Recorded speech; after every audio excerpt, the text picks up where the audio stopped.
जय श्री गणेश। नमस्कार, मैं आचार्य संजय द्विवेदी। मेरे समस्त प्रबुद्ध दर्शकों का मेरे चैनल पर हार्दिक स्वागत है। आज मैं नवग्रहों में सेनापति मंगल के राशि परिवर्तन प्रभाव को लेकर आपके सम्मुख उपस्थित हूं। 16 नवंबर को सेनापति मंगल अपनी राशि का परिवर्तन करेंगे तथा वर्तमान तुला राशि को छोड़कर स्वयं की राशि में प्रवेश करेंगे। वृश्चिक राशि में इनका प्रवेश होगा। एक महाराजयोग का निर्माण होगा, जिसे हम पंच महापुरुष राजयोग कहते हैं, जो रोचक नामक राजयोग है। पंच महापुरुष ऐसे राजयोग हैं जो अकेला राजयोग समस्त सुखों की प्राप्ति कराने वाला होता है। रोचक राजयोग मंगल के द्वारा बनता है। तो निश्चित रूप से ये समय मंगल का जो परिवर्तन हो रहा है वो अत्यंत विशिष्ट है, जो एक सकारात्मक परिणाम देने वाला है। कुछ राशियों के लिए विशेष लाभदायी होने वाला है। अब मंगल चूंकि सेनापति हैं, इस जगत में ऊर्जा का प्रवाह करने वाले हैं,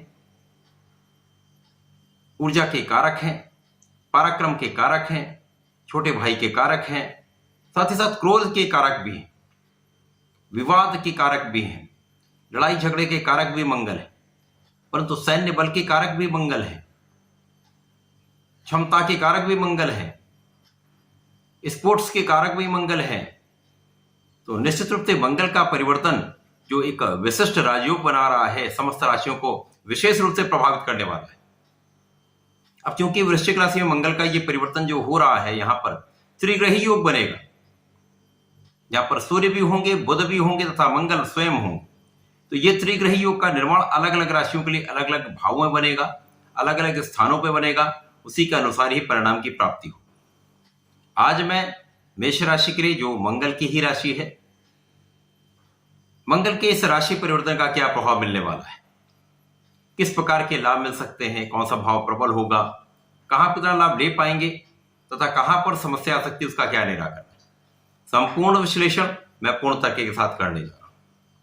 प्रिय दर्शकों, यह राशिफल आपके चंद्र राशि पर आधारित है, अर्थात जन्म कुंडली में यदि चंद्रमा आपके 1 नंबर में विराजमान है तो आपकी मेष राशि है। मेष राशि के लिए निश्चित रूप से ये परिवर्तन अत्यंत महत्वपूर्ण भी है, चूंकि यहां पर मंगल की ही राशि। प्रिय दर्शकों, यदि अब तक आपने चैनल को सब्सक्राइब नहीं किया है तो कृपया सब्सक्राइब कर लें, बेल आइकन को प्रेस करके ऑल पर क्लिक कर दें। मेष राशि के लिए यदि स्थितियों का अवलोकन करें तो मंगल लग्न के स्वामी है तथा अष्टम के स्वामी। लग्नेश अष्टमेश का गोचर अष्टम भाव में हो रहा है, जहां पर त्रिग्रही योग बनेगा। अब देखिए, राजयोग का निर्माण जो होता है वो यदि किसी भी स्थान पर ये निर्माण हो रहा है तो वो तो राजयोग बनेगा, परंतु उस राजयोग की इंटेंसिटी, उसकी क्षमता किस प्रकार का लाभ देने वाली है, किस प्रकार की क्षमता मिलने वाली है, इस पर बहुत कुछ निर्भर है। यदि कोई महाराजयोग केंद्र के भाव में बन रहा है तो अत्यंत श्रेष्ठ प्रभाव मिलता है, सर्वश्रेष्ठ प्रभाव मिलता है। यदि यही राजयोग त्रिकोण के भाव में बनता है तो भी बहुत बढ़िया लाभ मिलता है। यदि ये महाराजयोग धन भाव में बन जाए, पंचम में, चतुर्थ में, एकादश भाव में बन जाए तो भी बहुत अच्छा प्रभाव देगा। परंतु जब ये राजयोग तृतीय भाव में बन जाए तो कुछ कम प्रभाव देगा, लेकिन जब ये त्रिक भाव में बनता है तो इसका संपूर्ण प्रभाव नहीं मिलता है, उतना लाभ आप नहीं ले पाते, क्योंकि यहां पर निश्चित रूप से उस राजयोग में निर्बलता आ जाती है। अब यहां पर लग्नेश जो कि अष्टमेश होकर अष्टम भाव में होंगे, और अष्टम भाव में जब ये त्रिग्रही योग बनेगा, ये महाराजयोग रोचक नामक राजयोग बनेगा, तो इस राजयोग की क्षमता उतनी नहीं होगी जो आपको बहुत विशिष्ट लाभ करा पाए। तो इन अलग अलग भावों में इसीलिए अलग अलग परिणाम प्राप्त होते हैं।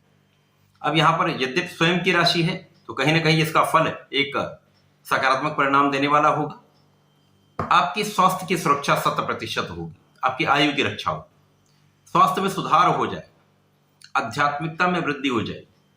अब यहां पर सूर्य भी होंगे तो निश्चित रूप से कहीं ना कहीं से एक विशेष रूप से आपके अंदर ऊर्जा का प्रवाह होगा। ऊर्जा का सही उपयोग यदि आप कर ले जाएंगे तो इस समय में आप लाभ अवश्य लेंगे। धन के भाव पर दृष्टि का प्रभाव आपके धन की वृद्धि करने वाला है, परंतु यहां पर कहीं ना कहीं धन का व्यय भी अधिक होने वाला है।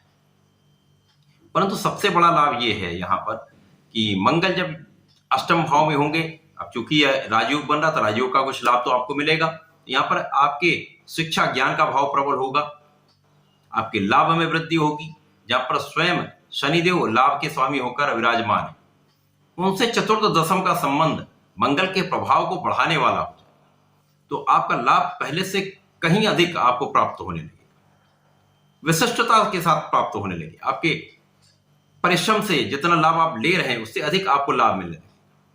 और इस समय में जो ग्रहों की स्थितियां उसके अनुसार मंगल के दृष्टि का प्रभाव अपने कार्यकत्व के भाव पर है, पराक्रम के भाव पर है, तो इस समय में आपका परिश्रम तो 100% बढ़ेगा, लोगों का सहयोग भी प्राप्त होगा, छोटे भाई बहनों का पूर्ण सहयोग आपके साथ रहेगा।